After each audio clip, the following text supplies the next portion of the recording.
Will you pray with me?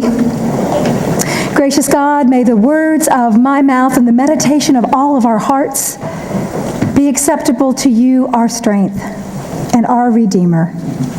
Amen. You know, as I was reading this gospel passage this week, it struck me that sometimes our gospel readings sound more like Zen koans. You know, those thought-provoking pieces of Buddhist wisdom like, what is the sound of one hand clapping? Koan might intrigue us. It also might irritate us, depending upon our comfort level with paradox. As for me, they tend to make my head hurt a bit. I like my wisdom clear and linear and logical. Here's what's true, here's what's not. But I know that's not where genuine wisdom lies. Now, Buddhists use koans to help shatter the dualism that we get trapped in, the this, not that way of looking at life that keeps our thinking, our living, too small. Jesus would have made a really great Buddhist because he does the same thing. He loves a good paradox, and he lives in the both-and tension. So when he sees his friends getting stuck trying to understand him in a linear, logical way, he shakes them up with his own version of a koan. Now here's a few. The first will be last, and the last will be first. My yoke is easy, and my burden is light. The one who serves will be the leader of all. And this morning he offers us the most challenging koan I can imagine. Those who love their life will lose it, and those who lose their lives will save them forever. Unless a grain of wheat falls to the earth and dies, he explains, it is never more than a single grain of wheat. But if it dies, it sprouts and reproduces itself again and again. Only then, when it dies, does it truly live. So if you want one essential takeaway from Jesus, from the whole gospel for that matter, this is it. But if you are like me, you might rather ponder that one hand clapping. Because this particular Jesus koan makes me rather uncomfortable. I'm not sure I understand it. Why do I have to die to live? I mean, I'm not embarrassed to say I like my life a lot. And I work hard to try and keep it. I try to stay healthy. I avoid dangerous situations. Heck, I'm even trying to save for retirement so I can eat in my old age. It matters to me to keep alive, and I don't think I'm alone. Like all human beings, you and I are hardwired for survival. And that's a good thing, because if we weren't, our species would have died out eons ago.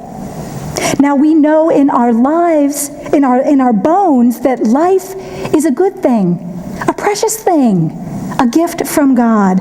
And Jesus is actually on record elsewhere in the scriptures saying so. I have come so that you may have life and have it abundantly, he says. But in his paradoxical, both-and, koan-like way, Jesus tells us that to truly love our lives, we must be willing to lose them. Now the thing about koans, Jesus's or otherwise, is that they are always pointing beyond themselves to something bigger, something more eternal, more true. And that is what's happening here. And I think the key is found in that phrase I just used, abundant life. Franciscan priest Richard Rohr has some thoughts on this. He explores the difference between the life we imagine we are living and the real one that God sees in us. Now the first one, he, echoing Carl Jung, calls the false self. That carefully curated version of ourselves that we project onto the world. You know, the person that we've been trained to be. Another word for that is our ego. That part of ourselves that rules our conscious life, that helps us survive in a complicated and competitive world. Now, our egos are necessary. They have an important place in our development, but they are only a small part of who we are. The problem is we think they are the whole thing. And this isn't new. It was just as true in Jesus' day as it is in ours. But our generation has an unprecedented platform with which to magnify our egos, our false selves. Think about your Facebook or Instagram pages. How much of the real you is on them? How much of the total you, light and dark, is on them? Or is it mostly pictures where you are always smiling, successful, popular, together, where your hair looks really nice? You know, the highlight reel, right? Those tend to be the images that we want the world to see. And again, there's a good reason for that. We want to put forth our very best selves. So while promoting this avatar ego self has its advantages, it also comes at a very steep cost. Because the problem with the false self is just that. It's false. It is based on a partial truth at best. And so it prevents us from integrating the shadow and light of who we are, of accepting our complexity and our messiness and our limitations, of embracing the full human truth with a capital T of ourselves. This full human truth is what the Buddhists call the big self, what Carl Jung calls the true self, and what Jesus calls the soul. This is the font of God life within us, the part that is most real about us. But it scares us because it's also the part that we can't fake. So too often we hide behind the masks that we have created.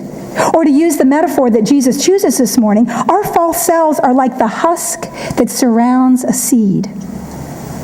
It protects us in some ways from the heartache of loss and betrayal and grief, the parts of humanity that we don't want to deal with.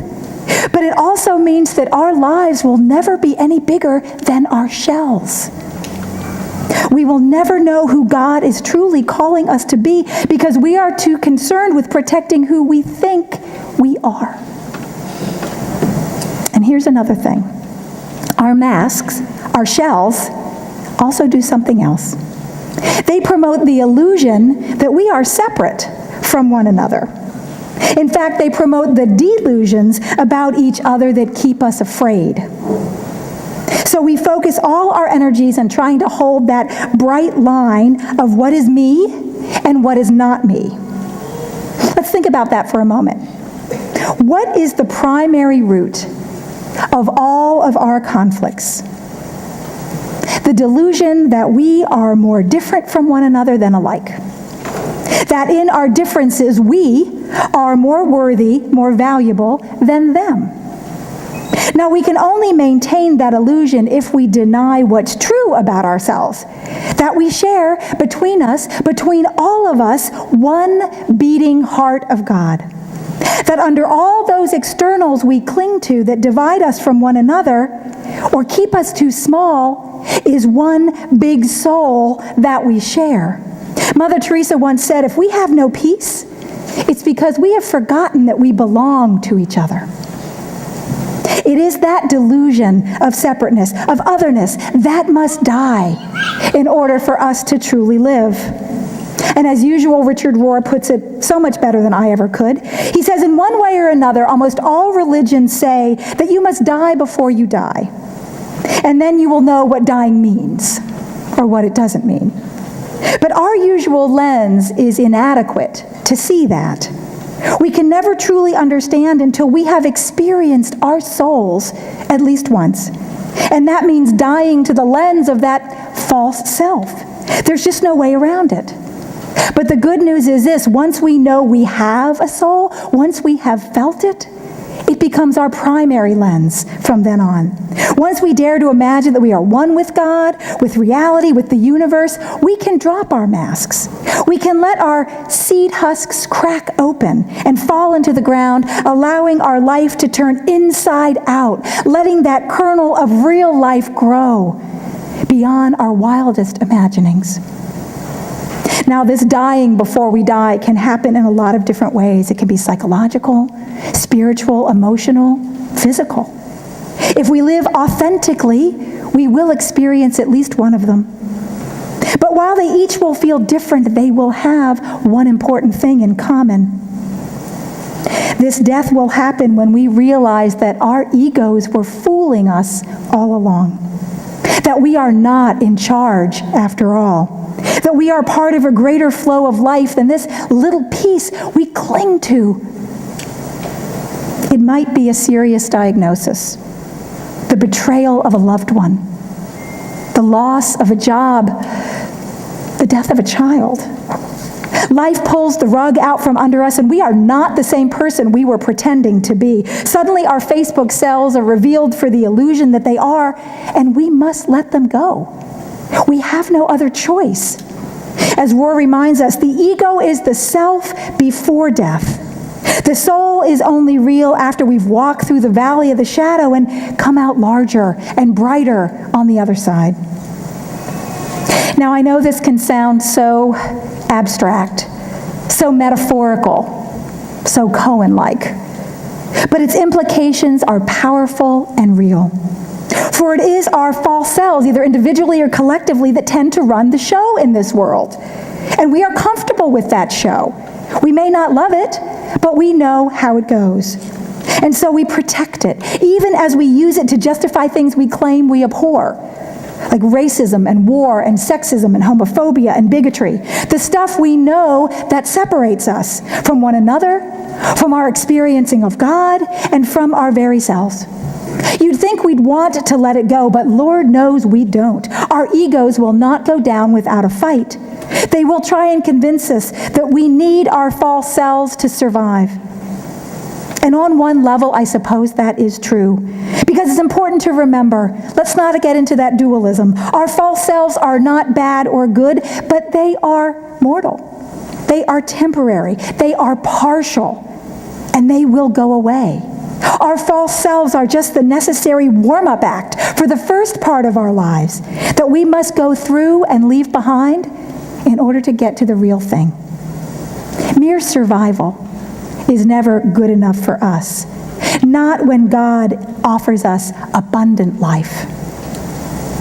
Hafiz, that humorous 14th century Persian mystic poet, says it as only he can. He says, God is trying to sell you something, but you don't want to buy.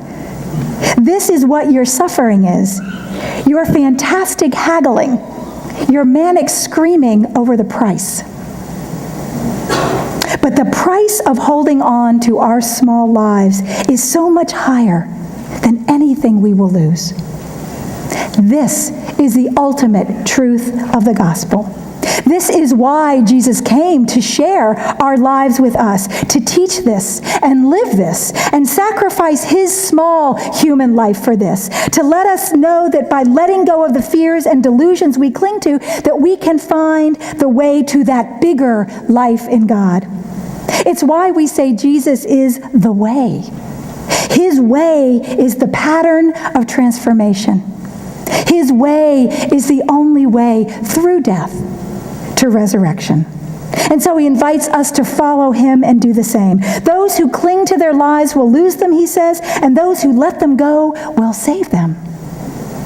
Or as Jan Richardson writes in her Blessing of the Seed, first you must simply let this blessing fall from your hand, as if it were a small thing that you could easily let flow through your fingers, as if it were not most precious to you.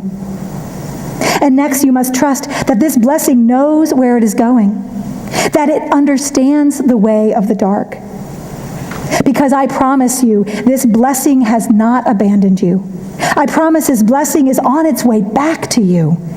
I promise you, when you are least expecting it, when you have given up your last hope, when you think you have died, this blessing will rise green and whole and new, more than you can ever imagine. May it be so. Amen.